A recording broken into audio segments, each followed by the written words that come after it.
യേശുക്രിസ്തു ജോർദാൻ നദിയിൽ വെച്ച് മാമോദീസ സ്വീകരിച്ചതിൻ്റെ 2000 ആണ്ട് വാർഷികത്തിനായി ഇസ്രായേലും ജോർദാനും തയ്യാറെടുക്കുന്നു.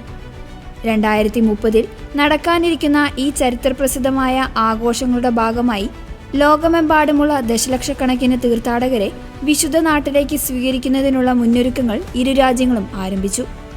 ആഘോഷങ്ങളുടെയും തീർത്ഥാടകരുടെ വരവിൻ്റെയും ഏകോപനത്തിനായി ഇസ്രായേൽ വിദേശകാര്യമന്ത്രി ഗിഡിയൻ സാർ പ്രത്യേക ദൗത്യസംഘത്തിന് രൂപം നൽകി. ഇസ്രായേലിന്റെ പ്രത്യേക ക്രിസ്ത്യൻ നയതന്ത്ര പ്രതിനിധിയായ അംബാസിഡർ ജോർജ് ഡീക്കായിരിക്കും ഈ ടാസ്ക് ഫോഴ്സിന് നേതൃത്വം നൽകുക. 2030 എന്ന വർഷം ലോകമെമ്പാടുമുള്ള ക്രിസ്തുമത വിശ്വാസികൾക്ക് വിശുദ്ധ നാട്ടിലെത്തുവാനും തങ്ങളുടെ വിശ്വാസത്തിന്റെ വേരുകളുമായി ബന്ധപ്പെടുവാനും ക്രിസ്തുമത ചരിത്രം ആരംഭിച്ച ഇടങ്ങൾ നേരിട്ട് അനുഭവിക്കുവാനുമുള്ള വലിയൊരു അവസരമായിരിക്കുമെന്ന് അദ്ദേഹം വ്യക്തമാക്കി.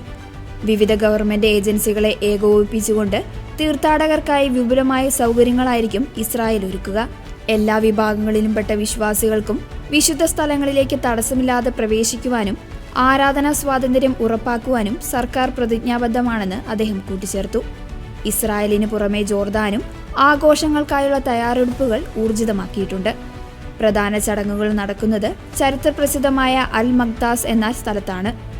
ലോകമെമ്പാടുമുള്ള ലക്ഷക്കണക്കിന് തീർത്ഥാടകരെ സ്വീകരിക്കാൻ പുതിയ റോഡുകളും താമസ സൗകര്യങ്ങളും ഇവിടെ നിർമ്മിക്കുന്നുണ്ട്. ജോർദാൻ രാജാവിന്റെ നേരിട്ടുള്ള മേൽനോട്ടത്തിലാണ് ഈ വികസന പ്രവർത്തനങ്ങൾ നടക്കുന്നത്. രാജ്യത്തിന്റെ ആത്മീയ പൈതൃകവും ടൂറിസവും വളർത്താൻ ഈ ചരിത്ര ആഘോഷത്തിലൂടെ സാധിക്കുമെന്ന് പ്രതീക്ഷിക്കുന്നു. ഈ ഉദ്യമത്തെ ആഗോള ഐക്യത്തിന്റെ വലിയൊരു അടയാളമായിട്ടാണ് ജെറുസലേമിലെ ലത്തീൻ പാത്രിയാർക്കീസായ കർദിനാൾ പിയർ ബാറ്റിസ്റ്റ പിറ്റ്സബെല്ല വിശേഷിപ്പിച്ചത്. ഇതൊരു കേവല ചരിത്ര വാർഷികം മാത്രമല്ല എന്നും മറിച്ച് ആത്മീയമായ പുതുക്കലിനും മനംമാറ്റത്തിനും നമ്മുടെ മാമോദീസ നൽകുന്ന ക്രിസ്തീയ വ്യക്തിത്വം വീണ്ടെടുക്കാനുമുള്ള വലിയൊരു ആഹ്വാനവുമാണെന്നും കർദിനാൾ ഓർമ്മിപ്പിച്ചു. ജോർദാൻ നദിക്കരയിലെ മാമോദീസ സ്ഥലങ്ങളിലേക്ക് നിലവിൽ പ്രതിവർഷം ആയിരക്കണക്കിന് തീർത്ഥാടകരാണ് എത്തുന്നത്.